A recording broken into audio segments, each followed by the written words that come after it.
make sure you subscribe to Kasade Media. Keep watching. Kasade Media. Keep watching. Love ya. Joe Etienne for Mediana Rastaneni, aka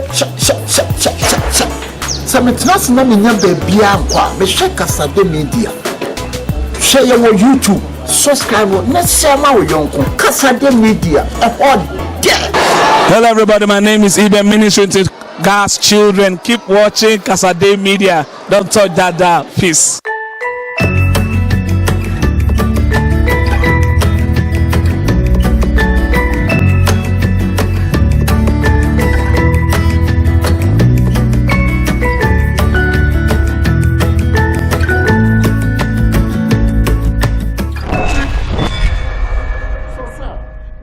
That most people here who may not know you would want to know is, who is Sam Effah? That's a good question.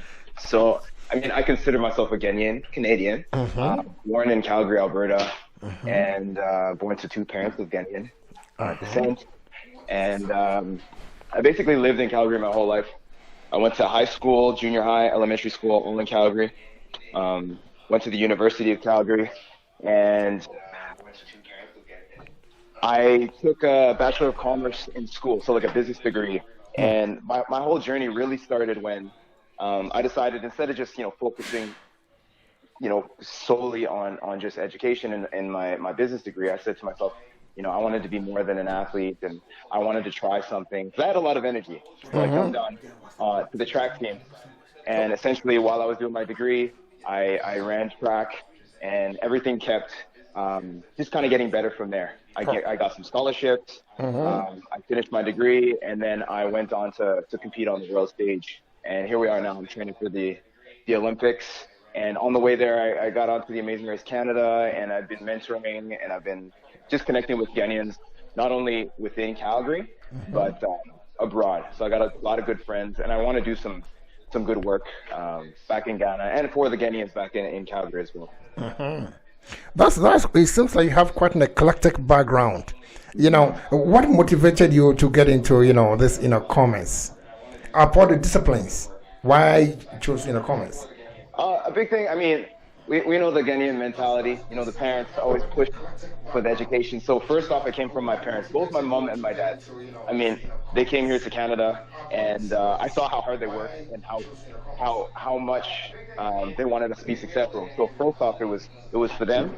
But then as I got into it, I started to really love marketing specifically.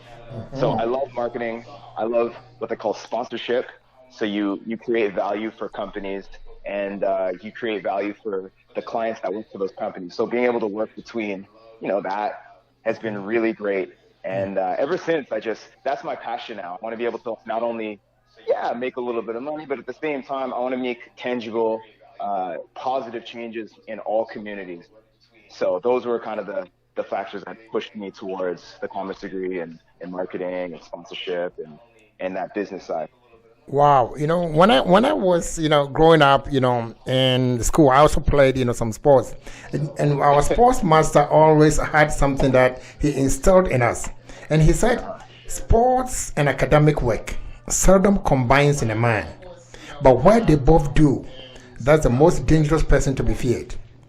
I guess that backdrop, with your background, you are a dangerous person to be feared. I think so. So you played football? No. I played, soccer and field hockey. Oh, okay. Yeah. So you're an expert in your field. Okay, that's cool. Yeah. And by then, with your background in business and that entrepreneurial, skills and all that, coupled with the educational aspect of it, wow, this is very, very, encouraging for our youth. That's something to emulate. Yeah, thanks. And I think one thing to add on to that, I found with sport. I mean, at first it was just, it's running track. You're running at 100 meters in a straight line. But I learned that you learn a lot of other skills that you don't just learn in the classroom. So like teamwork, leadership, all these things that when I got into the office, I realized it's so good that I did a sport, because now I know how to interact with people. You can be the smartest person in the room, but if you don't know how to talk to somebody, if you don't know how to talk to a business client, what good are you, right? Exactly. So sport did that for me. Wow, wow. It also, it broadens your horizon and, your, the niche that you create. Okay. Exactly. It's so inspiring to hear you say that. And also, as, for as a Ghanaian, it's very, very uplifting to see that somebody like you would aspire to this level. I'm up for some and we're talking to Sam Effah, a Ghanaian born in Calgary, bred here, who has aspired to such heights that is being unthinkable. Sam, could you please tell us, what got you into the Canadian, track and field and the level that you've gotten into right now? What actually pushed you into that? So again, it starts at home. My dad would always say, charity starts at home. So he would push me in everything that I was doing. And I found in track and field, I always wanted to place first. So I remember coming home one day and I had run my first track meet. This would have been grade 12. And I remember I came third. My dad would say to me, okay, you came third, but where's the first place? He always had the classic mentality to push, and my mom was right there. Where is the first place? And at first, I thought of it as being, okay, they're being hard on me. But what I realized is that's where Kasade Radio. That's where a drive comes from. So my drive to be on the Kasade Radio. Canada, came from my parents who just continuously pushed me to be the best. Yes. I'm so, and when I think back, I'm blessed because I'd way rather have tough love than, parents that were just okay with mediocrity. So it came from them. And then every time when I kept pushing for first and maybe I got second, I was more motivated to work harder because, there can only be one winner and I've always wanted to be that person. So it came from home. But then as I also got to travel, that became a big thing. So I've been to Ghana a few times, not too many. I'm not going to pretend that I've been there 10, 20 times. But being able to compete in Germany, Ireland, China, South Korea, India, it's opened my mind to what is out there. And I realized through sport, you can actually go and see the world. Even though I am competing, I always take a couple of days to just look around and learn the history. And being a Canadian, but a Ghanaian from the diaspora, it's really cool to kind of to be that person out there and show people that, Ghanaians are doing big things. So it came from my parents, but at the same time, it was when I started traveling, it gave me an open mind. I can attest to, the zeal and the push from your parents because, coming from Africa and Ghana in particular, I had the same experience. So I know what you're talking about. Your parents would not settle for mediocrity. I remember at one point in the university, I wrote an exam in organic chemistry. I was, I came in first in my, I got 98%. I came home and showed it to my dad and said, he looked at me for a while and said, but you could have gotten 100%. I said, my God, what else do you want? You could have gotten 100%. 98 wasn't good enough for him. You see, exactly. It pushes you. It pushes you. It pushes you. And I believe that, the difficulties in life are intended to make us better, not bitter. So we took all that with grain and salt and aspired to the level that we wanted to be. And you are a classic example of that. Now, Sam, what are some of the achievements that you've accumulated over the years in your track and field? So my achievements, I guess, from university. So, the first one is getting that degree. That's always super important to me. Yes. So getting the Bachelor of Commerce from University of Calgary. And then it became being the fastest man in Canada. So I did that twice. Fastest man in Canada? Yes. Oh, I'll take you on. All right. I know you played football, so I'll give you a head start. You're so kind. And then I went to 3 World University Games, 3 World Championships, 2 Commonwealth Games. As I briefly spoke before, I was on the Amazing Race Canada last summer, which is a reality show, amazing reality show. Yes. And then more recently, I would say a big accomplishment is my speaking. So I've decided, just on the side, especially in quarantine, one thing that I've taken on is doing a lot of public speaking. I can't go in front of crowds, but everybody is on, Zoom, these video calls and stuff like that. So I actually did a speaking engagement yesterday to about 150 bankers and wealth management and mortgage brokers. And to be able to speak directly to them is awesome because they want to hear my experience not only on the track, but what does it like to be a black man, in corporate, being a Ghanaian on the track, and basically just being a proud Canadian. So those are definitely all my accomplishments, and I'm pushing. I want to do a lot more. Wow. It's kudos, and for uplifting our image, out there. The fastest man here. I'm telling you, ladies and gentlemen, this is Sam Effah, a Ghanaian, a proud one as that, who is also doing exploits. I also hear, this motivational, speaking that you've embarked on is also yielding a lot of, dividends, and it's motivating a lot of children into whatever pursuit they're doing. Now, Now, so how often do you come to Calgary?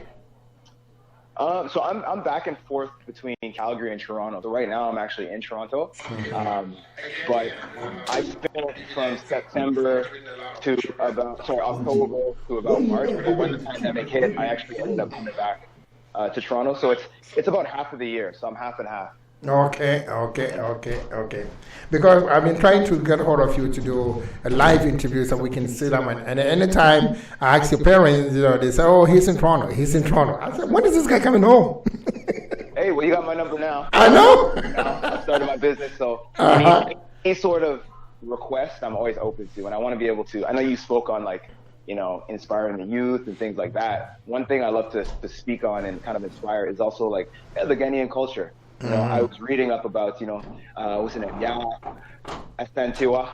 Yeah, Asantewa, yeah. And some of these big figures that I feel like they don't get a lot of coverage. We do hear about Kwame Nkrumah and all these other, but I feel like we need to go deeper. Yes. We're in Canada and we learn about Canadian leaders, but it's also okay, who do you know? And I think that's one thing that I want to be able to spread, to be you don't have to just look at what Canada and the U.S. does, but look and see what your heritage does. See what people in your blood do. My family, we are Ashanti, we are warriors. Ghana is warrior king. So being able to kind of speak on my own experience, but also be proud of where you come from. Because if you don't know where you come from, you don't know where you're gonna where you're going. Yes, it's very important. It's very important.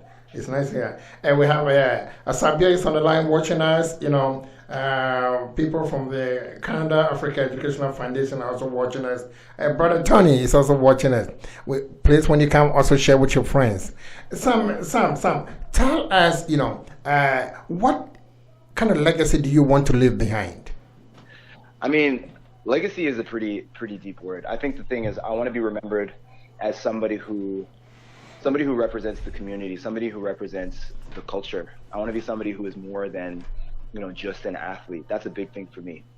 Sprinting to me is more than, getting on the podium and getting medals, but it's having positive, tangible change in your community. I want people to see, Ghanaian figures, black figures, doing things outside of just sport, outside of music, outside of art. I want my legacy. And I'm speaking big because I believe, you got to speak it into existence. All but right. I want people to see me and be inspired. Because growing up, I did just have my parents to look at. But I think we need to have, for the people who don't have parents, I want to be that person. And I want to be able to bridge the gap, to do something. Whether it's in Ghana or if it's in Calgary or if it's in somewhere else in Canada. So that's my legacy. That's what I want to do. And that's how I want to be remembered. Well, we've heard, a lot, about people in the media, in the sports world, politics, what have you, going through some, hard times by virtue of where they come from. Have you experienced any of those things? Yeah, definitely. I mean, I actually wrote, it was Canadian Running Magazine. They came to me and they asked me, we want to hear your story and how maybe you've struggled not only in corporate but on the track. And I have had those barriers. But again, I feel like I'm just talking about my parents all day today. But to be honest, when I was younger, I remember both of my mom and my dad sitting me down and telling me, you're going to have to work harder. You're going to have to go over and above. And it wasn't a negative thing. They just said, this is just how it is. So when I do face those times, when people say, oh, I'm surprised, you're in university, I say, don't be surprised because I work hard and I continue to work harder. When you're in corporate atmospheres, when you're in corporate affairs and you have people who don't see you as somebody who's successful, you have to be more prepared. You have to be ready to basically just prove yourself. So I have seen it, but ultimately I just focus on myself, and I know that I am more than capable of being successful. I have my degree. I'm looking at doing my master's degree. So as far as I'm concerned, I've gotten here by working hard. I see. Now, having gone through some of this, what are some of the worst experiences you've had in terms of this, race relations? Because I believe there is a qualitative distinction between ethnicity and race relations. How has that impacted in your life? Yeah, I know for me personally, it's kind of like microaggression. So like, I don't know if you've heard, like there's this thing, it's called unconscious bias. Oh yes. Having people already have a mindset towards you before you even meet them. So that to me has always been tough, because I can walk into a room and already it's like they may not give me the benefit of the doubt. So the biggest thing for me, I always try and curb it the best, where if I go into a meeting, if I go into work, I have to make sure that I'm looking really good. I need to make sure that I'm transformative. We're represented. I'm not going to get the benefit of the doubt if I wear a t-shirt into work. So I'm always dressed, semi-formally. I may have a suit top on, because I've had experiences where people, you may be in a meeting and nobody really takes you serious. But I've learned, and I would urge anybody out there, like, it's something that's the reality, and hopefully it will change. But ultimately, you need to control your narrative, and first impressions actually mean a ton. So anytime that I do go out into a business meeting, into a sponsorship meeting, into a marketing meeting, I am not shy to be the best dressed person in that room, because I know that my first impression means everything. It is everything. Yeah. So what kind of what would you tell the younger kids, coming up, either in sports, in business, what have you, when they are, faced with this kind of, some subtle, biases in terms of, racism and what have you? How can they model themselves well so that it will be distracted from their focus? I think the biggest thing is connect with other people.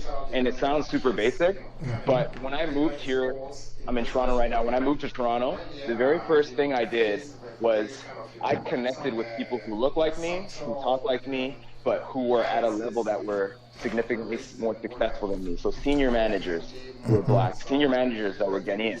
So I would say, if you're feeling this, connect to people who are successful. And I have yet to meet somebody who has said, no, I don't want to meet with you, Sam.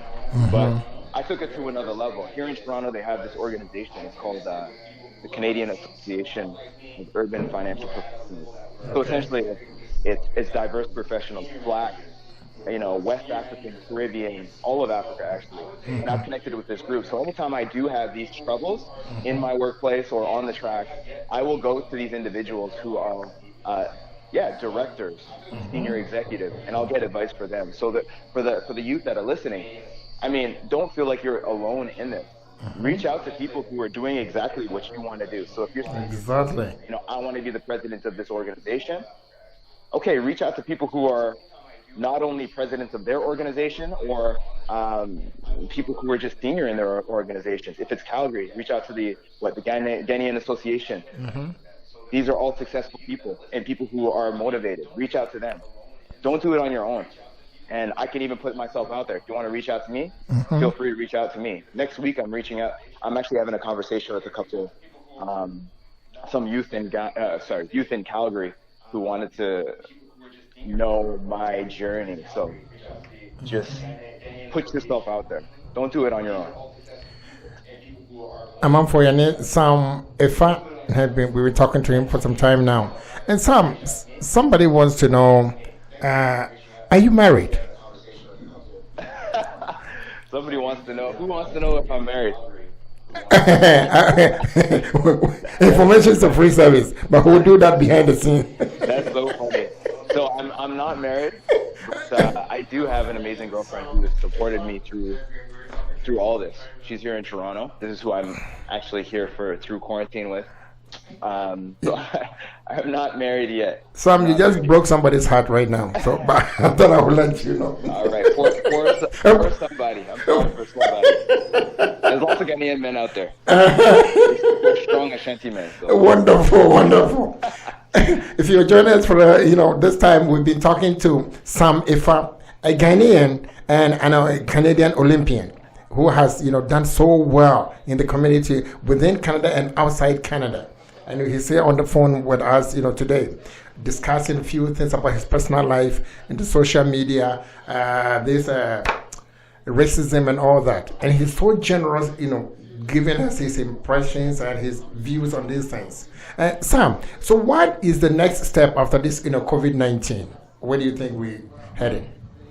So for me, I mean, I'm pushing for the Olympics. This is going to be my last push. It got postponed to 2021. Yeah. I'm focused on that. But I also have my eye on doing my master's degree. So I haven't said it publicly yet, but I guess I'll say it now. I got accepted to Queen's for a master's degree in management, innovation, and entrepreneurship. It's a great degree. Oh, Queen's is a very good university. That's why my little brother went there. That's awesome. Yeah. So in Queens, so that's the next step. And then I want to, like I said before, tangible change in communities. I want to do some stuff in Toronto.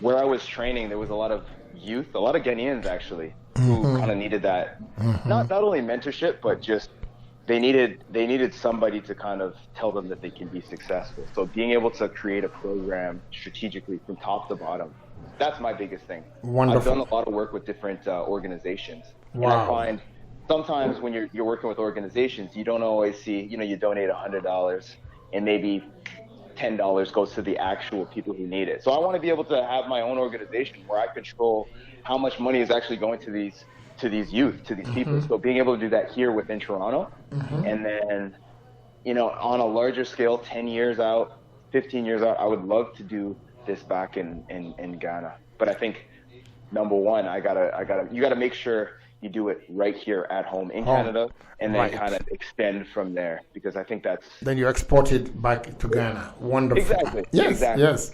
But I'm pushing, I've connected with a ton of organizations locally in Canada, and I'm an ambassador, and I'm trying to just get my name out there, speak on as many organizations that I can, and be ambassadors on those, and mentor, and just be out there. So that's me in a nutshell. But in the short term, get on the podium, 2021 Olympics in Tokyo, and then use my platform to do something good. We'll all be rooting for you.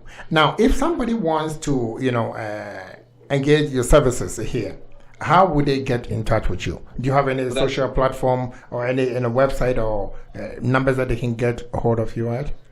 Yeah, that's super easy. So I have a website, so www.sameffah.com. My first name, my last name.com. Okay. And then at Sam_Effah on Twitter, Instagram. I'm very active on LinkedIn. So if you're on LinkedIn, do that.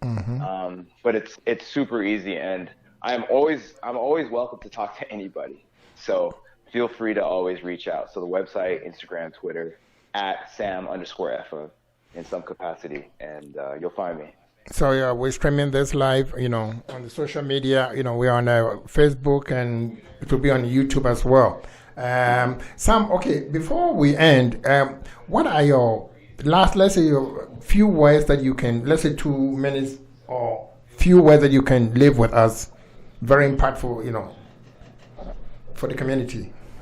Yeah, I guess if I were to give a couple words, I would say, there's 2 things. Go for it. So if you're passionate about something in your life, whether it's just going to university or it's going to start a business, go for it. But the second piece is always make sure you are prepared. If you're prepared and you cross every box, then you can't fail. You always take a lesson, even if you do feel like you didn't succeed at what you're trying to do. Take those lessons and be better. But the people who actually go out and try and put all their effort forward are the ones who are successful. Success is not just going from A to B, but it's a lot of ups and downs. So just go for it, be prepared, connect to people, and you will get there. Because I feel like I'm a living example, and I'm not there yet, but I am pushing, and I know I will get there. Very, very nice. We say, to add to what you just said, you see, success is not how far you go in life, but it is the distance you travel from where you started. Success is not how far you go in life, but the distance you travel from where you started. And the other thing, something you said about, being prepared for things. Is, I learned something from Les Brown, the motivational speaker. He said, it is better to be prepared and not have an opportunity than to have an opportunity and not be prepared. Yeah. So it is always important to get yourself ready for anything. Don't think anything is beneath you. I'm too big for this. Learn the ropes. Get everything together. When the opportunity comes and you have all those, prerequisite qualifications, your star will shine. Ladies and go ahead. I think one last thing, it just kind of came to my mind. One of my mottos, it's actually from the Bible, it's here for Hebrews.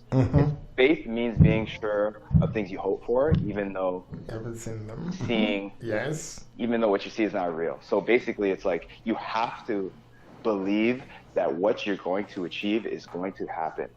It is attainable. Yes. And that's that first step. Like nobody becomes successful just by waking up and making it happen. You have to believe. That's the very first step. So that's one of my mottos. When I'm on the line on the track, or when I'm in the library studying, it's like I have this vision.